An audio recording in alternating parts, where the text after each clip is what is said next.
করেছিস? এই বন্ধ দুপুরে কিসের জন্য ফোন করেছিস? তোর কাজ বাজ নেই? গরমে লোক পাগল হয়ে যাচ্ছে, গরমে মাথা খারাপ হয়ে যাচ্ছে, আর তুই ফোন করেছিস?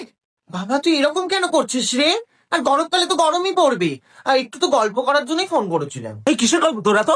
এই এই কিসের গল্প তোরা তো? সবসময় গসিপ করতে ভালো লাগে বল? সবসময় লোকের ব্যাপারে পরে নিন্দা পরচর্চা করতে ভালো লাগছে বল? গরমে লোক পাগল হয়ে যাচ্ছে। ও, তোর গরম লাগবে কি করে? তোর তো মাথার উপর এসিটা আছে, দেখতে পাচ্ছি। ওটা দেখানোর জন্য ফোন করেছিস বল? এসি দেখানোর জন্য ফোন করেছিস আমাকে? বাবা তুই এরকম আমাকে গিলে খেতে আসছিস কেন? আর গরমকাল নিয়ে তো সমস্যা কিসের? I love summer. কি বললি? কি বললি তুই? আরেকবার বল না, আরেকবার বল। সামার, খুব সামার পছন্দ না। তোর জিভ টোনো চিড়ে ফেলে দেবো, ভাষার মাথা সাবান দিয়ে মুখটা ভেজে দেবো। বাবা তোর কি মুখের ভাষা রে? এই তোর সাথে কথা বলা যাবে না দেখ। বলিস না, বলিস না, বলিস না, কে বলে বলতে বলিস না, বুঝে ছেড়ে দে না, ছেড়ে দে আমাকে, ছেড়ে দে, ছেড়ে দে, ছেড়ে দে। গরম। এই তুই রাখ রাখ বাবা, ফোনটা রাখ।